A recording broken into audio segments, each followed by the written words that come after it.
Yo, what's up, everyone? Happy Tuesday, February What's going 18th. on, listeners? What up, CJ? The beat What's going god? on, Eddie? Chilling, man. You know me. You know how I do it. My guy on the west side. Hell yeah, West Coast, baby.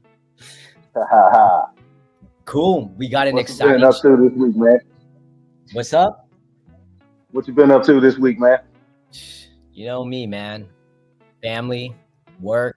That's all I do. Yes, sir. I'm just a Yes, sir. I boring know old. the feeling. How about you, CJ?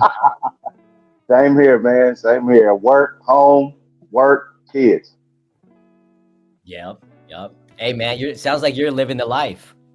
Hey, man. It's the dream we all go for, man. Trying to keep this thing up above us, right there. For real. For real. I'm just trying to Yes, sir. make the most of every day. You know what I mean? Keep pushing for my goals. Be happy. That's all That's you right. can do. That's right. There he is. There's Terrence, the big dog right there. What's going on, T? we, we got folks still joining. We got an Hello. exciting show for everybody. What's up, B? How's it going? Chilling. Chilling. How about you? Doing all right. Preparing another cosplay per usual. Don't mind me if you see random paint flying along with boots and other things. That's just me doing what I do best. I love that. All right, do your thing. As long as it's all under control on your end, we good. Oh yeah, I promise not to get paint on the camera nor on anybody else. So there we go. All right, we good then. Cool. Well, you know, we keep it funky here. We got a great show for all of you guys today. We are going to be joined by Tony Cade from Georgia. I think Decatur, All right. Georgia, representing for sure. This guy's doing big things, though, for real. He is just holding it down. He's pushing out comics. He's setting up expos. And, man, he had, like, a pizza joint. Like, dude, this guy is just, like, he's doing it all. Oh yeah, Tony Cade is one of the best, especially from one of the old heads. I will definitely say that. I was going to say, like, I'm here in Cali, and so I'm not, like, keen on what's going on. But he seems OG, man, for real. Oh yeah, I love Tony Cade. I actually remember back when he had his shop, the Dragon's Horde. I know I'm like showing my age, but back in the Dragon's Horde, back in the 90s, when I used to frequent Tony's old store before he even moved to North Lake for challenges, or once he ended up getting to North DeKalb, where he originally had the first expo that he should be coming on here, hopefully sooner or later, to talk about. I don't know where he is. Yeah, he should be back here in a minute. He'll be on, and I think we go on at 30, so he's got some time. Awesome. Sounds good. Dang, but he goes way back, huh? Oh yes. Tony has been in this for a while. Like, again, I remember being a teenager going to his store, the Dragon's Horde, back when it was over in that area of Stone Mountain bordering the quote unquote greater part of Decatur, Georgia. Yeah. Cool. Well, shoot, I'm excited to get him on here. Oh yeah. I love hearing about all the Tony's different experiences from the cons, like when he used to do photography for a lot of cons, because apparently that was the way you could get tickets when you were broke and a teenager and in your 20s and stuff. So yes, I love hearing his stories about that.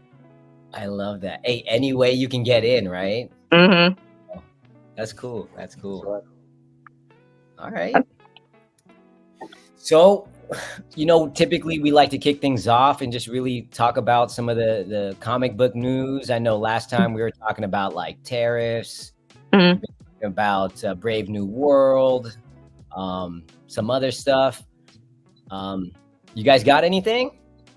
That I will leave to Tony, because that is all him. I'm actually more on the video game side. All right, well, we could switch things up. Any cool, exciting video game news you're hyped about? Actually, the as terrible terrible as it sounds, because I loved Overwatch as much as I did, Marvel Rivals with the new patch with the Fantastic Four and the thing coming out. Yes, I'm stoked. I am excited. What can I say? I heard about that, and I'm too caught up in family and work, and I just can't find the time. But I swear, if I could find some time, I would hop on that game. That game looks sick. My son's been playing that. Rivals, right? Yes, it's actually a lot of fun. I would definitely say anybody who missed old school Overwatch, absolutely. It is the replacement, as much as I hate to give conglomerate Disney these kind of props, but yes, it definitely lives up to classic legacy Overwatch. My husband and I play it all the time, so yes, I can actually say it Overwatch trying to fix what they wanted to do is absolutely too little, too late, and I'm sorry, Disney has taken it, and they are basically Kendrick Ewing dancing on your grave, bringing out all your exes to also dance on your proverbial grave. Like, I'm sorry. Wow, no way. Yeah. Things change fast. Great. That's a big statement. If you have ever played classic Overwatch and then you play Marvel Rivals, you will understand, because honestly, they alienated their fan base when they did away with classic Overwatch and then didn't give people the PvP that they had promised. And yeah, out of nowhere comes Disney with Marvel Rivals, which played just like the original one that everybody loved so much. So yeah, everybody switched over, and then Overwatch tried to bring back classic legacy, and it was too little too late. People were like, F you, Blizzard. You guys got too many problems anyway. So it was just a different gameplay. They switched it up, and you guys didn't like the change, and then Rivals just came out, and then boom, all of a sudden everybody hopped. Mm-hmm. Looks like Blade's coming out too. About to drop yes. Blade? Yes. I'm not worried about him right now. But yes, they've been talking about Blade for a while though. So I wasn't like as super stoked about Blade as I could have been, because again, they've been talking about him for a while. Same thing with Phoenix and Jean Grey. They've been talking about them for a while. So we know they're coming. Nice. Okay. Yeah, I mean, I think the graphics look sick. I mean, that's the first thing that's always appealing for me, is like, hey, how does it look? Obviously now graphics they're all about the same. I don't know how much better you can get, but I think the character models just look sick though, right? Because they're all big and buff, and I don't know, that's right. Oh yeah, I will definitely say the quote unquote skins and costumes, for lack of a better phrase, in there, combined with the graphics, do make this. It just kind of makes me laugh though, how they always talk about Disney did some of that on purpose, about how Disney did the thickness on some of the characters on purpose, because they know they want the, how do we say it in the cosplay world? They want that waifu audience. What is waifu? So waifu is basically a term of, this is basically my dream spouse. So you have waifu and then you have husbando, which interchangeable. Essentially, that's the male equivalent of the waifu. Yeah, so like you'll hear somebody who really, really loves a character be like, Miku Hatsune is my waifu, or yeah, Storm from Marvel Rivals is my waifu. Like if she were a person, that'd be my wife. That's my ideal. That's my waifu. Okay. What's the old school term equivalent to that? Ooh. Is it like? I mean, I guess it'd essentially be the same as somebody talking about, that celebrity. I love them so much, they're my husband. It's basically that. Okay. So it's just like just a character crush. Deal. Yes. Nice. I appreciate that, B. Thanks for the lesson there. Anytime. Keeping us all with it. We are being educated in real time. For real. And then in other news, again, I feel like it's been a little bit light on the news, but Captain America: Brave New World, I mean, #1 at the box. It is out. Yeah, is it out? I remember one of the cosplay groups down here, they did a special preview of it where we got to see the movie early, but it's worth it. It's good? Yeah, I liked it. I mean, do not get me wrong. Coming off of the Marvel burnout, because I did stop watching Marvel movies for a while because it just felt like there was too much to keep up with, and everything was connected. So it's like it was worse than a soap opera where like you miss one movie, you're completely lost. Everybody's grown up. Everybody's married somebody else. Somebody's divorced over here. Somebody over here died, and then half the world disappears, all because you missed a movie. And now you're like, when did this happen? Yeah. But And getting back I to the also original. think they. No, go ahead. I apologize. Go ahead. No, because you're going to guide us back to the original subject because I completely went off on a tangent there. So go ahead. Well, what I was going to say is what I really think is Marvel kind of divided a lot of the view base because there was a whole lot of the Marvel movies that are right here on the ground, Earth based, Mm-hmm. and that captured a lot of a certain type of audience. And then just like that, now you're in space for like 6 movies. So now they're capturing the sci-fi, Star Wars, Star Trek, everybody that likes sci-fi animation and all that kind of stuff. You're kind of bringing those hardcore space geeks straight into the fold, and that's a completely different audience than on the ground action people. Okay, I Those are accept two it. different types of movies, and you're linking them, right? Yes. So, And again, so, like I said, that I felt like that was the issue, was you had all of these interconnected movies where, again, like a soap opera, if you miss one, and it wouldn't even be like Easter eggs, these would be like whole plot points that you would end up missing out on. And I couldn't take that anymore. So for a while, I just stopped watching Marvel movies. Like, just stopped. not to mention the TV shows that you have to keep up with in between the movies. That, yes, that too. I could not do it. Truth be told, after WandaVision, I was like, nope, I'm good, I'm done. Okay, nope, y'all can have it. You have made your money off of me, Disney. I'm good. I stopped at Agatha all along. You are a much better soul than than Agatha. Watch that.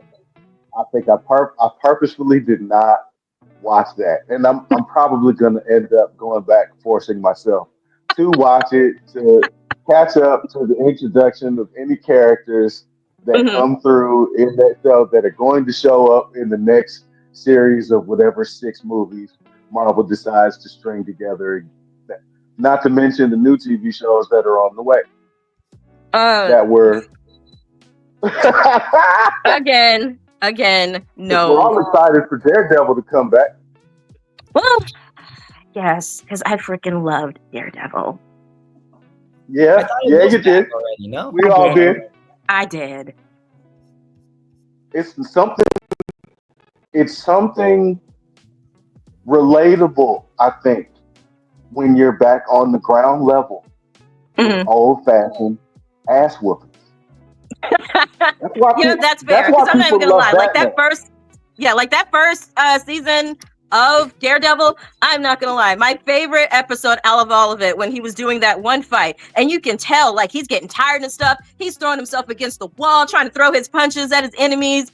That, to me, that was an unforgettable fight scene because of how realistic it felt. He will not die. That's just pure refusal to go down. Exactly. All Batman, right. Old-fashioned ass whooping. It's 30. We're trying to keep things, we keep it, we got a loose agenda here, but we're trying to stay on track. I think it's that time.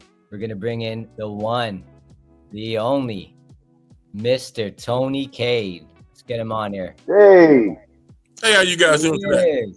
Hey, what's going on, man? Fantastic. Hello, Tony. I feel neglected that I missed out on all the comic book movie talk. And here I am wearing my Falcon hoodie. Man. What's funny, Tony, is that's exactly what I was thinking. Like, I'm wondering what Tony's thinking about here. We need to, let him in on this. So what's your whole take here? Well, first, we're right here at the peak of it. We're ready for your opinion right now. First of all, and stuff is like, okay, those of you who are complaining about the movies and everything being interconnected, are apparently not diehard comic book fans. We established this, That's sir. how it works. Okay, that's how they get you. It's like you go and you read one comic, and they give you a cliffhanger, so you got to read the other comic, and then you got your big crossover. And the first, all of the phase one was one gigantic crossover. So you had to watch everything together. And then all of the ones they're doing now are leading to the upcoming movies and then putting together a new Avengers scene. You know, that's why everything is interconnected. Again, this is why I leave all the comic stuff to you, sir. All of it goes to you. I will say I was super into it, like all the Avengers, Civil War, Infinity War. Like, man, it was crazy. But I think they had too much heat, where it was like kind of exhausting because it was like a 3-hour movie, and it's just like, again, I thoroughly enjoyed them. I thought they were great, good for comics, all that, but it was just like a lot too fast. Maybe that's just me. I don't know. Well, also they had the problem of too much success, because once you create a movie that's up here, okay, everyone expects all the rest of the movies to be up here. True. How much bigger can we possibly get? It's the main question there at that point. After Endgame, how much bigger can we go? Or do we have to go? We already had everybody's battling Thanos. Okay, what was going to surpass that? Especially when you have to start off a new storyline. New characters, the actors getting old. You know what I mean? Like, oh yeah, they can't do it anymore. So yeah, folks not coming back for certain characters, and you got to recast. Yeah. You know, and I like to say and stuff. You know, you young folks are spoiled. You know, I'm a child and stuff that grew up in the 70s and 80s, and we had limited sci-fi to watch. You know, we basically, got to watch Linda Carter's Wonder Woman, Bill Mitchell's Incredible Hulk. Okay. Amen. All right. Amen, brother. That's all CJ right there. Superhero stuff for us to watch. You know. OG for real. Great Nero. You know. Don't leave that out. So much sci-fi and fantasy out there that even I can't watch it all. I'm like, I got to get what streaming to watch what? You know, it's so much stuff out there. So I'm from that generation of we were happy with whatever we can get. You know, right? I had to live with having 3 channels on the TV: ABC, NBC, and CBS. Y'all don't know the pain. Okay. You know, when good times, man. It was an Atari 2600, and you know how many buttons we had? One. We had to do it all with one button. Joystick, baby, with the one. Yes, sir. You leaning into it too, trying to get what you needed. You know what though? That just makes me feel nostalgic, man. Like, that was a little bit before my time, but I really do crave for like a more simpler time. Things just moving too fast right now, but that's a whole nother thing. I just had to throw that out there. So, all right. Well, Tony, thank you so much for joining us here today, man. It's really an honor to have you here. We got B, and she's, big up in you, telling about your OG. You go way back. You had your store. You were at all the conventions, and so honestly, man, we appreciate you making the time here, man. Thank you. I appreciate it. Glad to be on. Cool. Like I said, another thing, you guys are doing podcasts. I'm so old that I had a public access TV show back in the day. Okay, it was going around to Dragon Con and stuff like that and interviewing people. So you guys are all with the new technology. Like I said, you guys are spoiled. That's true. I had to learn how to edit the program on 3/4 tapes, analog. Dang. Okay. Analog. That sounds. I'm thinking digital. Analog. What's a 3/4 tape? Yeah, working real. That's a good question. What is it? Man, working reels, man. Well, for back in that time period, you basically had 3 types of tapes. You had your VHS, you had your beta, and your 3/4 tape. Your 3/4 tape is what was usually used for broadcast news and programs. And sometimes the stuff they film stuff with beta and then upgrade it to 3/4 tape. VHS is basically what people used at home because that was like the #1 format for porno movies. I feel like porno movies has moved technology a lot further than we like to admit. No, I'm serious. Like, you kind of think about it. I mean, when you think about it, though, the internet itself really didn't become the internet until accessibility to porn happened. And I don't know. In my personal opinion, I feel like the internet really blew up from there once people realized that, oh, I can access so much. And they say sex sells. Yes, it does. It advances society, apparently. Right, and making money pushes technology. I always tell people and stuff, it's like, used to watch old shows like Space 1999, when we supposedly had a base on the moon and all this other kind of stuff, when we were colonizing space. And you know why none of that stuff has happened? Because there's no money in it. As soon as somebody figures out how to make money by going to space, we'll be there. Yeah. There's no money. I don't know. Do we really want to test that theory right now, considering we already got people building their own private space programs? Oh, they can do that because they got the money to kill. But how are they going to make money? How are they going to recoup their money? Have you ever played Outer Worlds? No, I haven't played it. Outer Worlds is a very good example of that. Outer Worlds is a very, very good example of that. Even if you look at the show on on Amazon, where they have that preview for the next Outer Worlds, it's a very good example of what a privately owned space program is probably going to look like. Right, but like I said, where's the money? Like I said, man went to space back in the 70s, and we got on the moon. It's like, are we mining anything on the moon and bringing it back here for profit? No. Because there's no profit in it. If there was profit, we would have been up there with moon bases.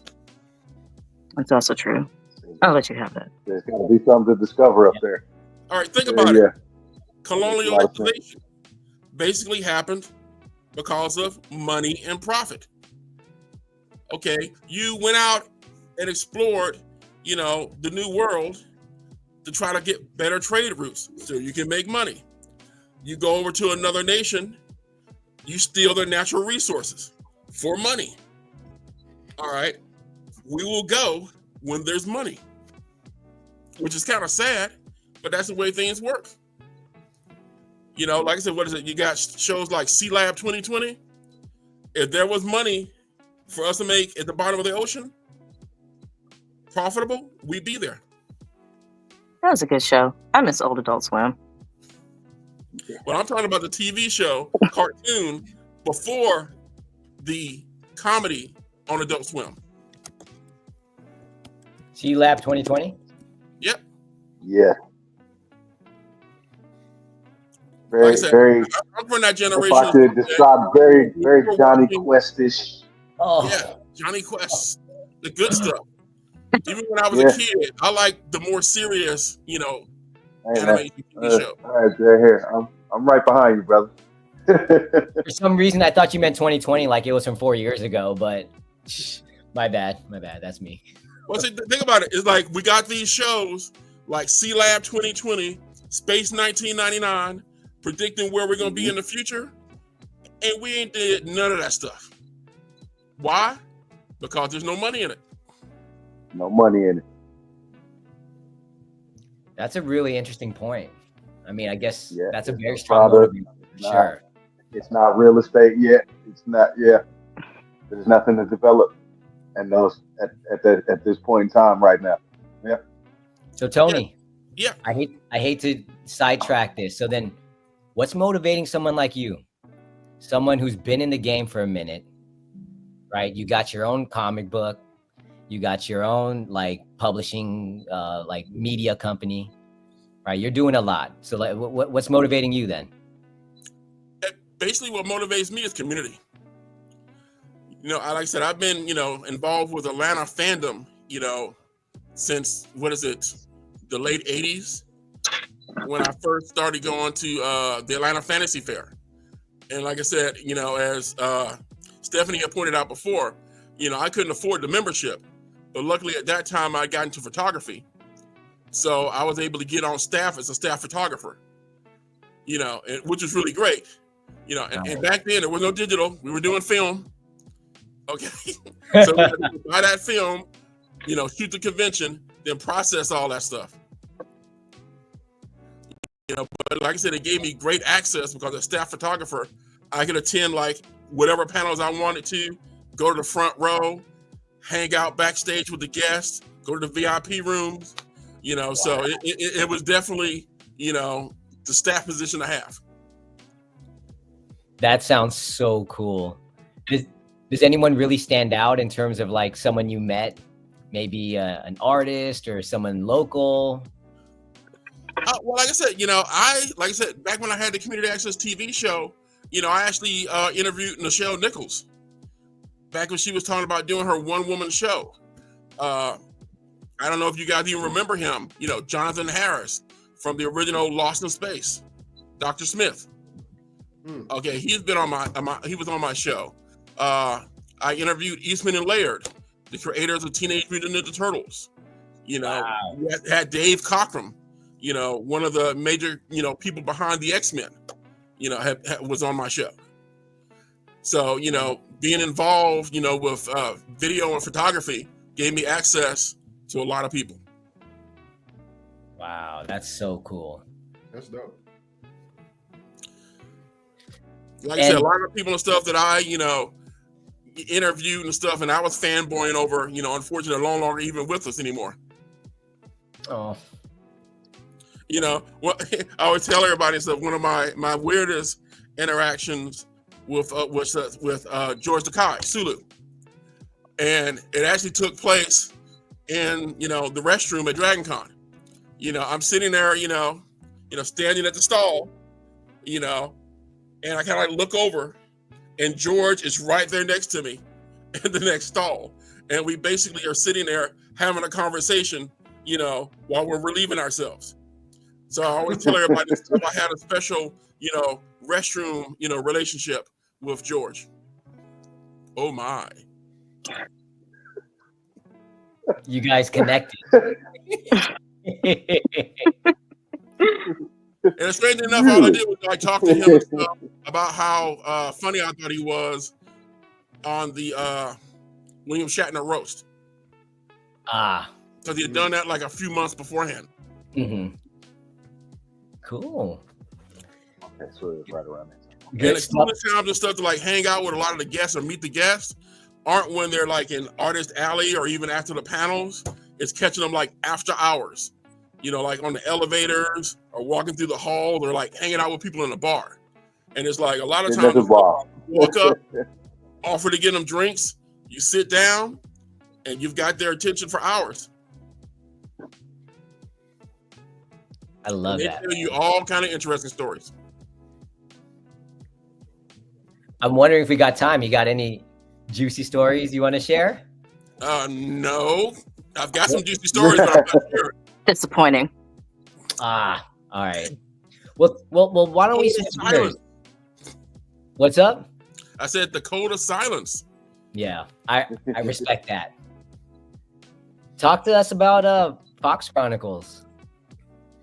Oh, okay. Well, Fox Chronicles and stuff is one of the indie comics and stuff I'm working on right now. It was a oh, you got images. Okay, cool. Yeah, this is the Fox Chronicles. This is the first issue, and I worked on it with Robert Jeffrey, who has worked with me on many projects and stuff when we were both with Terminus Media, and we were doing projects for the CDC, which we did a motion comic for. Cool. And basically, it's it takes place in Atlanta in a not too distant future, but it's basically a story that even though there's plenty of action and there's sci-fi and stuff going on, we're dealing with one of the major problems and stuff in this country, and even here in Atlanta, which is child trafficking. One of the things and stuff we learned and stuff when I was working with the CDC, and to them, they actually had it on their scope as like an epidemic. You know, you think of the CDC and you're thinking diseases, but you know, they do so much more. You know, and I wanted to do a project with them about it after we did our project with HIV and AIDS awareness. But we weren't able to continue our relationship with the CDC. So I decided and stuff that I was gonna, you know, work on it and tell the story myself. Because to me, that's the whole thing of storytelling, is that you want to entertain, but you also want to bestow some knowledge. You know, what they call it, what is it, edutainment. You know, and I like the whole thing and stuff of teaching somebody something without hammering them over the head with it, and actually like let them, you know, learn from the story that we're telling. To me, that's what, you know, the folklores are, you know, parts of different religious, you know, books. It's basically giving knowledge to you on how to survive and how you should act. And to me, that's, you know, one of the main purposes of storytelling. I'm so happy you brought that up, because that was really one of the things I wanted to ask, because I'm reading through this. It's reading like a comic. It's a good read, great artwork, really solid comic. And then when I got to the part, again, I don't want to spoil it, but I got to the one part towards the end where they're like getting into a house, right? And they're like, there's detectives or police there, and they got certain leads, and then they're saving girls, right? And so I wanted to specifically ask, like, man, so is there a deeper message here? What's going on? So I'm so happy you said that. Oh yeah. Well, I said there's more stuff coming. There's definitely more stuff coming. Actually, issue 2, all of the illustrations and the colors are already done. They just need to be at this point lettered, and we're basically finished with the book. The only reason and stuff I haven't done or launched a Kickstarter for it yet is that most of my bandwidth, and I've only got a certain amount of bandwidth, is, you know, dealing with the shop and also the Atlanta Sci-Fi Fantasy Expo. Yes. Please tell us more about that. Let me pull that up right here. That's coming up in March, right? Yeah, March 15th and 16th. It's going to be right here at North Lake Mall. And we're also going to be having activities over at the North Lake Doubletree Hilton. What kind of activities? I'm so glad you asked that. That would be my department, the Interdimensional Ball.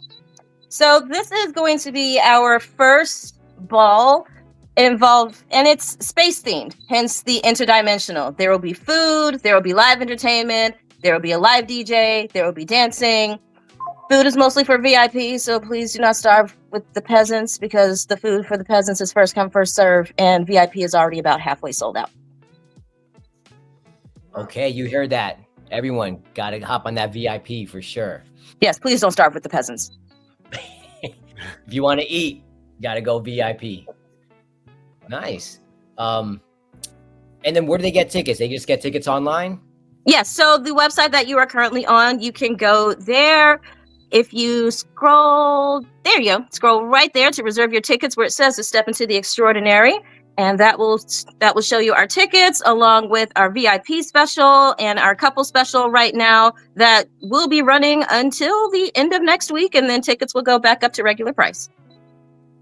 Nice. All right. So everybody got to hop on these tickets now. Hop on one of these couple tickets. Bring your waifu or your husbando. Husbando. Okay. Husbando. There you go. Waifu and husbando. Or your homie, your road dog, your day one, whatever. Just, yes. Also, I might add, it might be best also if you get a room at the hotel. So that way, once you're done dancing and drinking, because there is also a cash bar, no free drinks, but it is a cash bar. So just in case you don't feel like stumbling to your car or having to call Safe Ride America to drive you home, you can stumble back to your room on the first floor and enjoy your night there. And then have breakfast in the morning, because the hotel comes with free breakfast. Oh, and that free breakfast is for everybody that you say is in the room. So the rooms that we have blocked are double queens and double kings. So if you say that there's 4 people in the room, all 4 of you get breakfast. Wow. So, hey, for $40, you get to stay at a Hilton hotel and get a free breakfast. Sounds like a great deal to me. Yeah, you can't really beat that. Just saying. Amazing deal for Oh, sure. and if you get a room, you get general admission to the ball For free. Wow. This is one of the things that the whole purpose of the expo is, basically so people don't have the problem that I had with attending conventions. All right, you've got like limited budgets, going to something like a Dragon Con's gonna cost you a minimum of $150, just to go, less than all your other expenses. But with our expo, you can come for free. All right.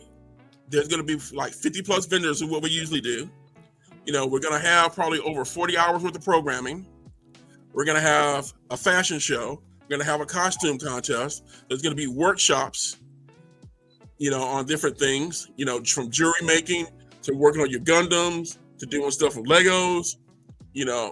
There's going to be voice actors there, and you're going to be able to learn from them how to get into the whole voice acting field.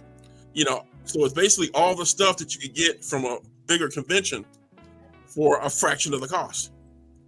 Oh, and if you want to come in for the show, okay, vending for the show for the 2 days, Saturday and Sunday, is only $125. And again, if you vend, you get into the cosplay ball general admission for free. Wow. Is Okay. Is the expo once a year, or how many times a year do you guys do this? Well, we were actually doing it once a year over at North DeKalb Mall. Okay. Unfortunately, the last show that we tried to do was basically the week that COVID hit. Oh. So basically, COVID hit like that March 7th, and our expo was like that March 14th. And at the time and stuff, we didn't know how bad COVID was going to be. But because I worked with the CDC, Center for Disease Control, before, we actually had advisors and people on staff that were basically like, yeah, Tony, you can't do the con. I'm sure if we had done the con, people would have showed up for the con. But I wouldn't have wanted, the deaths of anybody on my conscience, because I was determined to still do a con. Yes, that, and we also don't want that intermingling with con crud that naturally occurs with any event. Yeah, and so we originally thought, we're like, oh, well, we'll just postpone the event till later in the year in the winter. It'll be over with by then. And then we all know, like 4 years later, it still wasn't quite over. Right. And by that time, the mall that I was in had completely shut down their interior. Oh my God. And they had already started the process of finding a new buyer. So basically they could redevelop, and they said they're going to redevelop, but most of the time that just means that, we're going to put up apartments, because we can charge somebody $2,000-$3,000 a month for a 2-bedroom apartment. You know it. Yeah, that pandemic was rough for a lot of small businesses. No matter where you were, no matter where you are in the country, I'm sure we've all felt it. Yeah, the only reason I was able to survive is that by that point and stuff, we had diversified so much that we already had our website and everything ready to go, and we had like Gundam model kits and Warhammer kits and paint and everything else, all the stuff that people would love to work with because they're in lockdown. And we basically set it up and stuff where people could still order from us, and we'd either ship it to them, or we actually had Uber drivers who would come by the store and we give them the packages and they deliver them for us. Wow, that is super savvy. Yeah, I can attest to that. I bought many a Warhammer set from him during this time.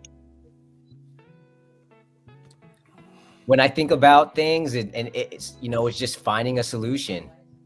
You're gonna get a no, and you just still find a detour and try to get around and still get to that end result. Well, fortunately for me and stuff, it's like I have one of those problem-solving brains. I've been like playing chess competitively since I was like 9 years old. So, it's the whole thing and stuff is like, trying to think, a move ahead. Mm-hmm. And, just don't get yourself, put into a corner. Yeah. So, if you don't mind me asking, and this is switching gears a little bit here, Tony. So then what's next for you, right? You're doing all these big things. You're building up community. You're letting everyone shine. You know, what's the next thing you're trying to do? Is there a next thing? I think I'm doing a lot already. Like I said, I've got limited, bandwidth. It's sure. like I said, what is it and stuff to do? Like I said, we've been in this location for like the last year and a half. Mm-hmm. We were at the previous mall for 10 years, and I've been in this business now for like 30 years. We started off in like 1994. Wow. So it's like, during that time period and stuff, I've got customers who started off with me as like teenagers, and now they're like, 40-some-year-old men, and they're coming into the stores, with their kids, getting them hooked on the stuff that they got hooked on, when they were kids. And it's like, oh yeah, this is Mr. Tony. He's the one that kept me off the streets, because like I said, I've always got a good feeling about trying to do stuff for the community. Even with me getting into like indie comic creation, that started off with, we had art classes in the store. All right. And we also had a screenwriters group in the store. And I was like, well, the screenwriters, they don't have the money to do any movies. Okay. You got the comic book guys here, and they're doing all these drawings, but they have nothing to do with them. So why don't I get them together and see what we can do? And that's how we started doing the anthology comic books. So it gave outlets for the writers, to be creative and tell their stories. And then that provided the artists with actual stories that they could draw on. And, it just, I feel good because a lot of the people and stuff that I worked with in the past have gone on to work for Marvel and DC and video game companies. But they all started off from basically that whole thing of like, there was a screenwriters group and there was an art class, and we got the people together, and then I helped them further their careers. I'm hoping one day and stuff, is like my dream is that one of them and stuff is going to get out there and like, be up for an Oscar, and I can actually go to one of these Oscar awards, wear a tux, I don't want much, I just want to go to the Oscars. That's huge. Maybe they need photographers. Yeah. I don't even get a chance to do any photography anymore. Like I said, there's so much other stuff, that I'm doing. And I think like the last recent photo session I did was, I think it was with Stephanie, when we were doing some stuff for the Urban Nerd Con, when I premiered Carnival Poison Ivy. You're right. So like I said, that was the last time I actually got to, whip out the camera and, do any fun photography. Sorry, I have to let you be great and do other things. I can't exclusively have you as my photographer anymore. I'm sorry. Well, hey, I was extremely happy and stuff when the pictures, though, got to be in that magazine that you were in. Ah, yes. Creative Cosplays. Wow. So like I said, yes, I'm a published photographer, but only because I was lucky enough to photograph her. I have nothing that special. Just a regular run-of-the-mill award-winning cosplayer. That's all. hey, just divine connections. That's all. Everything happens for a reason, for real. It's cliche, but it's right. It's real. Cool. I always tell everybody and stuff. It's like the stuff I do is not me. I just happen to be lucky enough to know a lot of creative, talented people.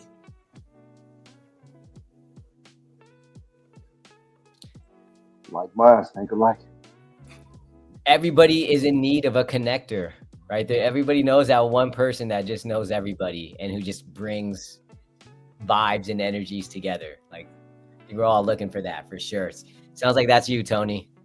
I've been around long enough, so I can see that. Yeah. And quit playing, man. You look too young, man. Come on. Oh, why? Thank you. Thank you. Looking good, man. It's that melanin. Melanin helps. As I can see, everybody in this room right here understands that. Yes, sir. Nobody probably looks their age. I get that too. Asian don't raisin, it's all good. Oh, like I said, I said, I hope I don't get canceled here, but it's like one of the things and stuff is like, with Asian women to me look young like forever, and then all of a sudden they're old. Yeah. There is no transition. It's Yeah. like young and beautiful, wise woman. All It's of it. like, wait a minute. There is no in Dude, between. have y'all seen Vera Wang? You guys know Vera Wang? Mhm. Wow. Yes. She's like 70. Again, she's around 60, 70. From the back, she's looking like 30. It's crazy. Long black hair. She got her heels on, her gown. It's nuts. Oh yeah. So, all right. Michelle Yeoh. Oh, Cool. Michelle, that's a crush I've had for a long time. She's still looking young. Still doing big things. She's come up a lot the last few years. Yeah. She's in the new Star Trek. Oh yeah. She's the star of the new Star Trek. Yeah, which was gonna be a I series. think it's out on But then Paramount. she wins an Academy Award and they can't afford her anymore. So they went ahead and stuff and just did that one movie, and it was called Section 31, and they're supposed to be like the CIA of Starfleet. But then I'm like, well, wait a minute, they didn't do anything that regular Starfleet people wouldn't have done. Where's all the underhanded backstabbing? It's like it wasn't there.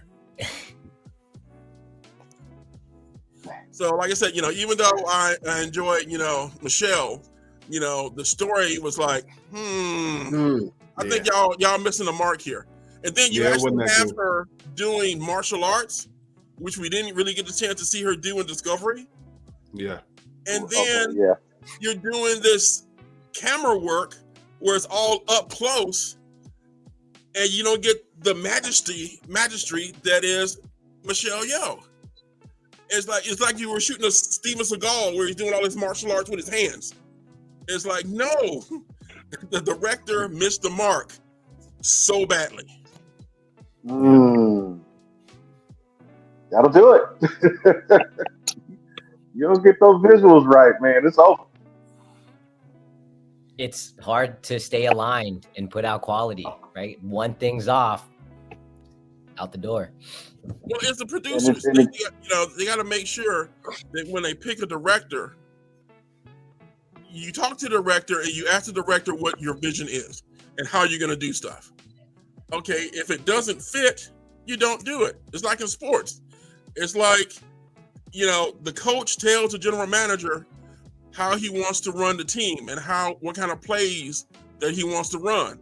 It's up to the general manager to make sure he has the players to make sure that can happen. Same thing when you're doing TV shows and movies. Okay? If you know that you want a TV show or a movie to be a certain way, you need to hire the director that's going to do it that way. Going to get that vision out. Yep. Yeah. I mean, know your personnel. There's a reason and stuff that the Russo brothers Marvel stuff is like better than some of the other people's stuff. Yeah. Because they understand action. Yeah.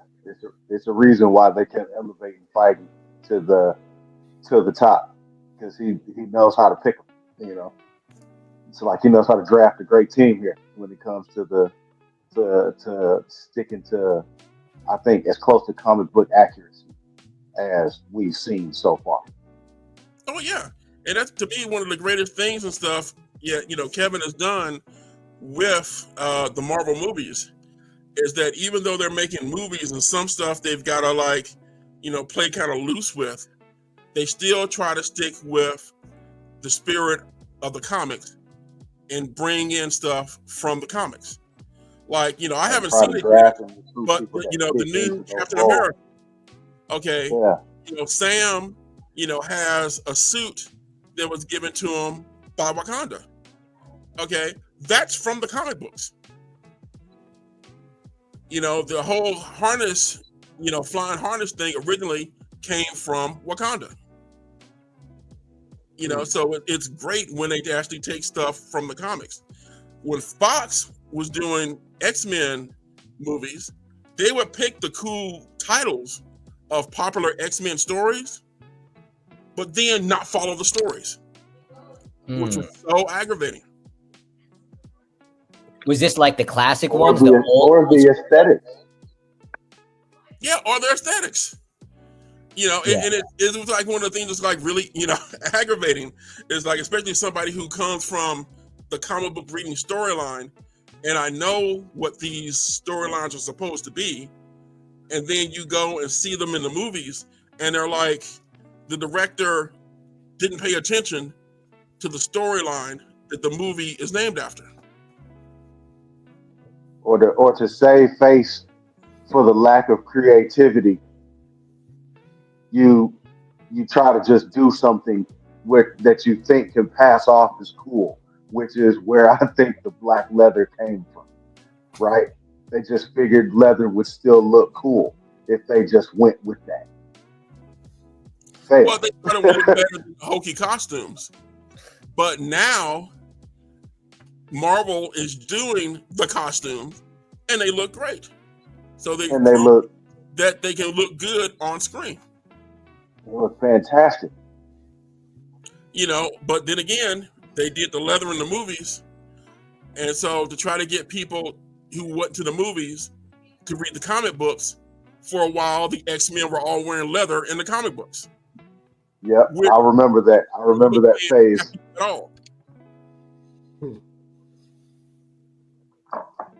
Yeah, it was a phase for a while where everything was follow the movie script instead of stick to the comic book. Yeah. Yeah, no, that was a mistake. Especially when the comic stories are better. I'm so glad we're back. Yeah, and I think now it's because guys like you and us are the ones running the show. These guys aren't that far ahead of us in age, if they are at all. Some of them are younger than us. They are our generation are the ones that are actually running the show now. And yeah, that's where you're getting where that. No, we don't have to shortcut on the comic book accuracy. But you can tell that they've read the source material. Yeah, exactly. They're true comic book kids growing up. Right.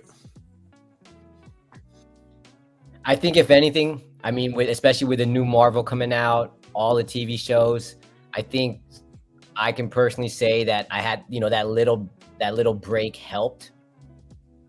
And now we can segue into this new storyline. I think it's Secret Wars or Avengers Secret Wars. And, you mentioned Star Trek. So there's just a lot of new stuff. You got Marvel Rivals. There's just a lot to be excited for. And then, of course, next month, you got Atlanta Sci-Fi Expo, right? So again, I put the link in the comments.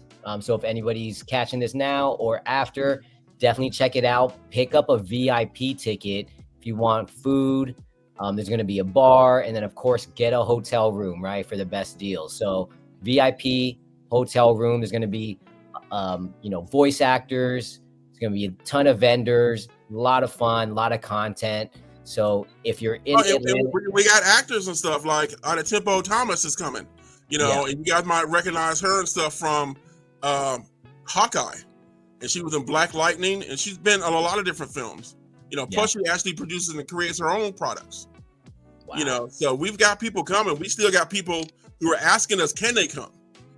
I keep telling them, it's like, we're free to the public, so we're not bringing in a lot of cash.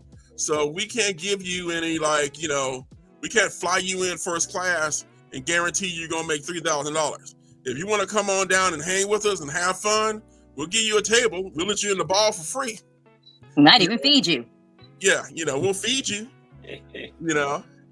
But as far as you making money, you got to do that yourself. All right. Bring your merch. But like I said, and like I said, you come to the expo. The expo is free. Bring some money with you, even though the expo is free, because we got all these vendors, and we want to make those vendors happy. Go buy some books, go buy some art, go buy some jewelry, support the vendors. Yeah, support the cause. support the Right. cause. And then, like Absolutely. I said, if you want to know what it takes to be an author, hit those author panels. If you want to know how to be a comic book artist, and work for Marvel or DC, hit those panels. We've even got STEAM events going on. We're actually working with Emory and their Science and Art Museum. And we're going to have STEAM programming and award shows. So whether you're into like comics, cosplay, animation, we've got something there for everybody. Yes, sir. All right. So again, it's great having you. Please come back. We'd love to have you on again. And of course, you also have your website, right? Challengesgames.com, right? Yeah. Challengesgames.com, and the expo is AtlantaSci-FiExpo.com. And like I said, you come on in. I talk sci-fi with you. I talk card games, board games. Whatever you want to talk about, we're a very diverse store. We got a little bit of everything for everybody. And if you want to talk sports, I'm a versatile nerd. Okay, So That's my guy. Dubs. Home team, baby. All day. All right. Cool. Well, hey, Stephanie, am I missing anything important about the ball or anything? Oh, actually, there is one important thing. So, the Intergalactic Orbital Council that is supposed to be hosting this ball actually need a new king and queen. So we ask anyone that is coming to the ball to be dressed in your best semi-formal cosplay or outfit to see if you have a chance to be crowned king or queen. And if you're general admission, you get upgraded to VIP if you win. So you can guaranteed eat and you don't have to starve. With the peasants. And even after the ball, we've got an after party after the ball. Ooh. So, yes, we're going to be partying all night long. Y'all gonna be partying all night long. I'm gonna be in bed by midnight. Otherwise, I'm not gonna get up. But see, you got a room though, so you got it set. And like I said, definitely for cosplayers, you definitely want to get a room because we know you're gonna want to change costumes multiple times through the show. Because you got to have your walking around costume. You got to have your costume for the costume contest. Your costume for the staircase photo shoots we got going on. So you know how they do like the staircase photo shoots at the Hilton for at least the Hyatt, at the Hyatt for Dragon Con. We've got a staircase like that here, which is lit and it's indoors. So we're going to be doing some awesome photo shoots. Okay. Some different and, some diverse photo shoots. Sounds like it's going to be a lot of fun, man. If I was in Georgia, if I was in the area, I would be there 100%. Where are you based out of? I'm in Northern California. Northern California? Yeah, that's a little far away. Yeah. Just tad. Unless- Just a tad. Unless It's a lot you of can expense to fly me go out. to something free. Well, like I said, at least if you're in Southern California, you just go ahead and just take I-10 to I-20 and ride on into Atlanta, Wow. I wonder how long that drive is. Took me 3 days the one time I did it. I was gonna say 3 days. 3 days. It took me 3 days. How many times you stopped? Twice. Probably stopped in New Orleans, though, didn't you? Yes, I did, because there was a 24-hour daiquiri place that I know of I refused to not go by if I was coming through that state. You are correct, sir. You kind of have to stop when you go through Texas, but yeah, you probably want to stop when you get over there by New Orleans. Take your little break. Yes. Get some. I need some beignets. Go to Cafe Du Monde, get some beignets. Yeah. Mm. Yeah. Tip the little silver kids with Dr. Pocket. Go ahead and get you a drive-through daiquiri, if you're of age. Yeah, grenades for everybody. All right. Well, again, it's great having the both of you guys on.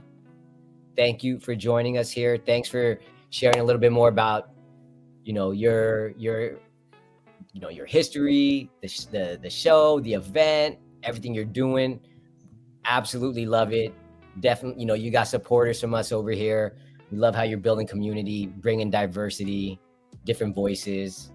And then also, sharing a solid message, right? You're trying to educate folks, make sure that we can all be better every single day. So, and you know, like you said, I think that's a definition of a strong storyline.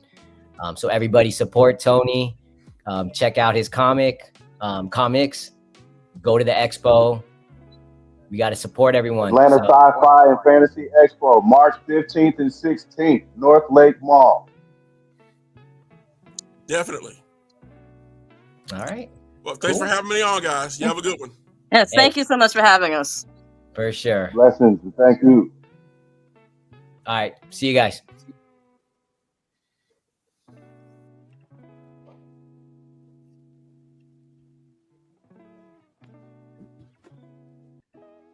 All right.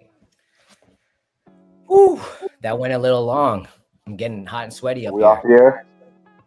Almost. Got to do.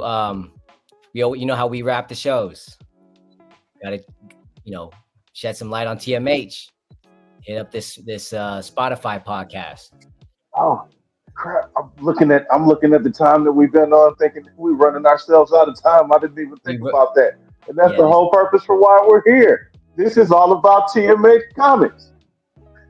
But just like what Tony's doing, man, we're helping, right? We're in the community. We're building too, trying to put some shine on some other folks. And man, Tony, he's doing his thing. Like, I'm not playing. If I was in that area, I'd be there for sure. You was selling that hard. Big boy. Hey, we're gonna get you down here. We're gonna get you down here. You're part of the team, so it wouldn't even be right for us to go along and not figure out a way to get you down here to take in a lot of the things that we plan on taking in together. We're gonna find a way, and we're gonna get out there. We got to make waves out there on your coast. Heck yeah. You guys are welcome here anytime. So, all right. So for today, we got something really exciting. We got Cosmic Odyssey. So let me cue this thing up. Terrence, anything you want to drop about Cosmic Odyssey before we play a little snippet?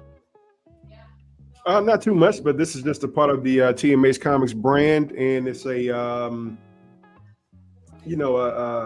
coming of age story for one of the main characters, Jason George, and it just talks about his adventures with the crew, with the team that he meets up with, and a couple of those characters are also a part of those books that we do have up on Amazon, as well as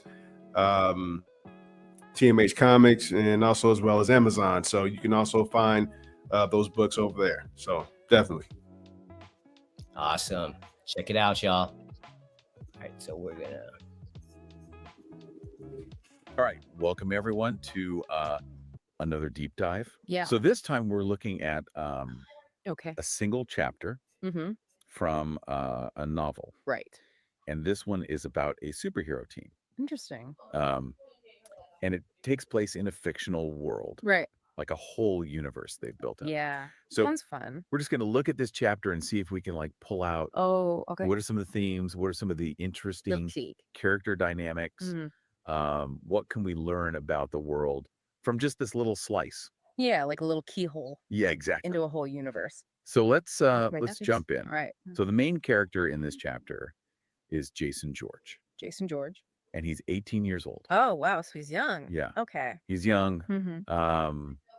And he's got these cool abilities. Okay. He can fly. Right. He's got enhanced vision. And he's also got accelerated healing. Oh, wow. Like a superhero. Yeah, he's like a Superman type character. I see. But his mom was from a planet called Ulterion. Ulterion. And that's where he got these powers. Oh, interesting. So it's like an inherited thing? Yeah, it's like in his genes. And he also carries around this Ulterion artifact. An artifact. Yeah, it's like a memento of his mom. Oh, it's kind of sad. Yeah. But also cool, like a connection. It's like a connection. Yeah. But what's interesting is that his heritage doesn't just give him powers. Oh. It also gives him this sense of responsibility. Oh, I see. Like he's a burden. Yeah, like he's got the weight of the universe on his shoulders. But luckily he's got a whole team to help him out. A team. Okay. Yeah, there's So like a superhero team. yeah, a whole superhero team. Right. So there's Frank Johnson, Frank Johnson. and his code name is Fuel. Fuel. Yeah, because he can control fire. That's awesome. Right. And then there's Alan Williams, aka Ionic. Ion. What can he do? He can manipulate particles, Whoa. like the building blocks of matter. That's pretty powerful. Yeah, he can like rearrange stuff. Wow. At a molecular level. Okay. So we've got fire and particles. Yeah. What else? And then there's Sylvia Jones. Sylvia Jones. She's a weapons expert. Okay.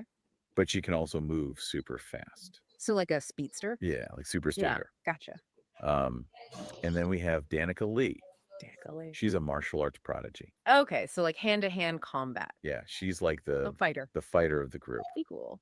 And then of course, no superhero team would be complete without a tech genius. Right.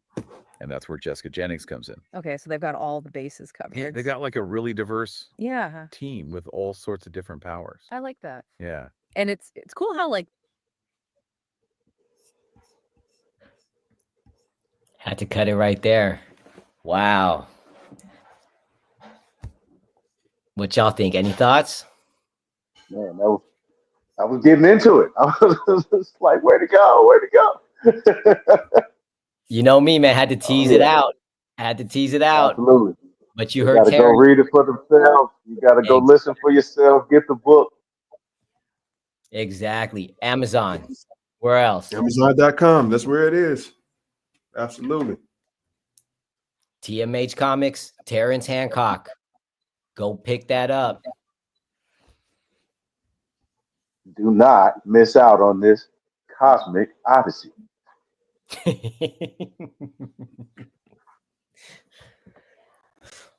All right.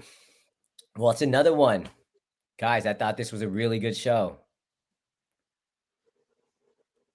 Yeah, that was great. That interview was fantastic. I think we got a lot in this episode as far as like you said, what Tony was talking about as far as community. I'm looking forward to seeing what we can do about showing up at the Sci-Fi Expo. That is basically right in our area, right in our county, North Lake Malls, Tucker, Georgia, right? Literally anybody in the Atlanta metro area knows where this place is, right?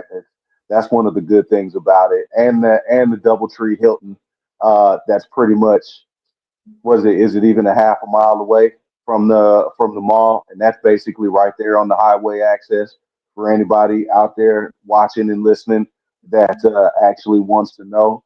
That's going to be at 285 in La Vista Road. Real quick and easy. Right there. 285 in La Vista Road.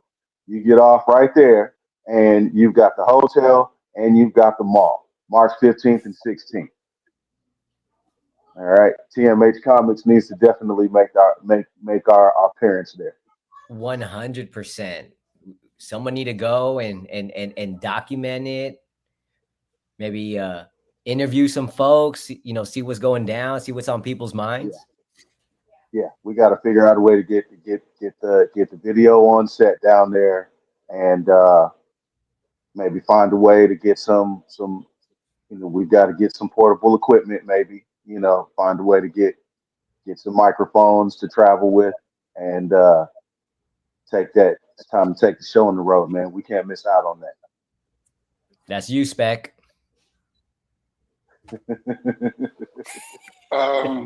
Yeah. There you are. Bro, you've been on mute the whole time, man. I'm a music dude, bro. The comic book thing, I like going to see Marvel, and I'm listening to the music in the background. I just love when they flying through the air, you hear all that shit, and you hear shit in every speaker. So I kind of be quiet when it comes to, when you dwelling into them characters. I'm not that deep into that. My apologies. It's all good, baby. No need to apologize, man. Yeah. I'm just messing with you, man. Yeah. But definitely to get down there and you need to reach back out to him and ask him about the about media passes. to get in, and and really interview a lot of people. How can that happen? If that's possible, and you get clearance to everything, because the guy, we know the people, so that might be a good thing to try to look out for. Yeah, March 15th, March 16th. All right. Well, seems like we went a little bit over, but again, great show. Any final words from anybody before we hop out of here?